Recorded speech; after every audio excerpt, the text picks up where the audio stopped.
5 തലമുറകളായി നിങ്ങൾക്കൊപ്പം PRS hospital. Ambukka man of the match. ഇന്നലെ വരെ അംബൂക്കയെ കുറിച്ച് പറഞ്ഞുകൊണ്ടിരുന്നത് സർവേയിൽ വന്നതുമൊക്കെ ലോക്പാൽ സർവേയിൽ വന്ന് 5% വോട്ട് പിടിക്കുമെന്നാണ് അംബൂക്ക. നമ്മുടെ പി വി അൻവർക്ക് ഇന്നലെ വരെ വീടുകളിലൊക്കെ കയറി ഇറങ്ങാനും മറ്റു കാര്യങ്ങളിലൊക്കെ നിന്നപ്പോൾ ഒരുപാട് ഫ്ലെക്സ് ഒന്നും വെച്ചില്ല, അങ്ങനെ വലിയ റോഡ് ഷോ ഒന്നും നടത്തിയില്ല. അതിനു മുമ്പേ വേറെ എല്ലാ പാർട്ടികളും റോഡ് ഷോയും ബഹളമൊക്കെ നടത്തിയപ്പോൾ അംബൂക്ക എല്ലാം കാത്തു വെച്ചേക്കായിരുന്നു. യൂസഫ് പടാനെ ഇറക്കി അംബൂക്ക.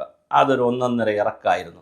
യൂസഫ് പടാൻ വന്നു, കുട്ടികളോടൊപ്പം ക്രിക്കറ്റ് കളിച്ചു, ഒരു മണിക്കൂറോളം ക്രിക്കറ്റ് കളിച്ചു. അതിനുശേഷം ഇന്നലെ ചെറിയ മഴയുണ്ടായിട്ടും നിലമ്പൂരിനെ പ്രകമ്പനം കൊള്ളിച്ചുകൊണ്ടുള്ള വലിയ പരിപാടിയാണ് കണ്ടത്. ഞാൻ ചാനലുകളിൽ കണ്ടിട്ട് ഞെട്ടിപ്പോയി. ഇത്രയും പേര് വോട്ട് ചെയ്താൽ അംബൂക്ക വലിയ ഭൂരിപക്ഷത്തിൽ ജയിക്കും. അംബൂക്കയ്ക്ക് ഇത്രയും വലിയ സ്വാധീനമുണ്ട്. പണം കൊടുത്തിട്ടാണോ അല്ലെങ്കിൽ പിന്നെ മറ്റ് മണ്ഡലങ്ങളിൽ നിന്ന് മൊബിലൈസ് ചെയ്തിട്ടാണോ എന്നൊന്നും എനിക്കറിയില്ല. പക്ഷേ എന്തായാലും അത് നിലമ്പൂർ മണ്ഡലത്തിലുള്ളവരാണ് അംബൂക്കയ്ക്ക് ഇത്രയും പിന്തുണ പ്രഖ്യാപിച്ചിട്ടുണ്ടെങ്കിൽ അതിശയമാണ്. കാരണം അത് അംബൂക്ക ഇപ്പം മത്സരിക്കുന്നത് ഒരു സ്വതന്ത്രനായിട്ടാണ്. അതാണ്, അല്ല ഒരു പാർട്ടിയുടെ സപ്പോർട്ടില്ല. ഇപ്പോൾ പ്രിയങ്ക ഗാന്ധി വരുമ്പോൾ ആളുകൾ കൂടുന്നതിന് പ്രിയങ്കയെ കാണാനുള്ളൊരു കൗതുകമുണ്ട്. അത് പണ്ടും അങ്ങനെയാണ്. വളരെ പ്രമുഖരായ നേതാക്കൾ ഇപ്പോൾ EMS പോലെയുള്ളവർ, നയനാരെ പോലെയുള്ളവർ ഒക്കെ വരുമ്പോൾ ആൾ കൂടും. അത് സാധാരണക്കാർ പോയി കാണും. ഒന്ന് കാണാനുള്ളൊരു കൗതുകം. അപ്പോൾ പ്രിയങ്ക ഗാന്ധിയെ കാണാനൊരു കൗതുകത്തിന് ആൾ കൂടാറുണ്ട്. അതുപോലെ തന്നെ അല്ലാതെയും കൂടും, രാഷ്ട്രീയത്തിലുള്ള പോകുന്നവരും കൂടും. പക്ഷേ പ്രിയങ്ക ഗാന്ധിക്ക് കൂടി ആളിനെ വെച്ചിട്ട് നമുക്ക് അത് വിലയിരുത്താൻ പറ്റത്തില്ല. രാഹുൽ ഗാന്ധിയും പ്രിയങ്ക ഗാന്ധിയും സെലിബ്രിറ്റികളാണ്. അപ്പോൾ അവർക്ക് ശരിക്കും നല്ല പങ്കാളിത്തം ഉണ്ടാവും അവരുടെ യോഗങ്ങളിൽ.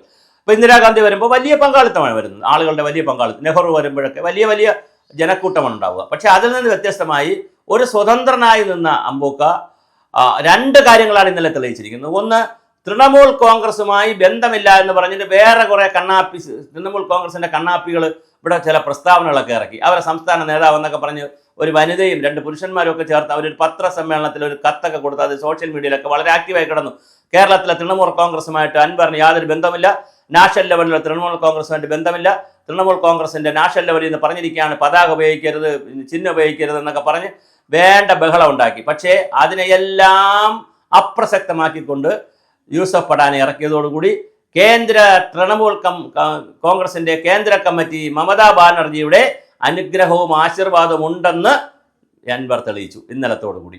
1. 2, യൂസഫ് പടാനെ കൊണ്ടുവന്നു. 3, അതീവ ഗംഭീരമായ റാലിയാണ്. 22 കിലോമീറ്ററോളം നടത്തിയെന്ന് പറഞ്ഞാൽ അതൊരു വല്ലാത്ത പരിപാടിയാണ്. ഇപ്പം 400 മീറ്ററോ 500 മീറ്ററോ യാത്ര പോകുമ്പോഴല്ല, ഈ മഴയുടെ വലിയ സാധ്യതയുള്ള സമയത്ത് റെഡ് അലർട്ടും ഓറഞ്ച് അലർട്ടും പിന്നെ അതുപോലെ തന്നെ യെല്ലോ അലർട്ടും ഒക്കെ നിൽക്കുന്ന സമയത്ത് മലപ്പുറം ജില്ലയിലെ നിലമ്പൂരിൽ ഇത്രയധികം ആളുകൾ സഞ്ചരിച്ചു യാത്രയായി പോയെങ്കിൽ അതൊരു ഒന്നൊന്നര ഒരു കഴിവ് തന്നെയാണ്.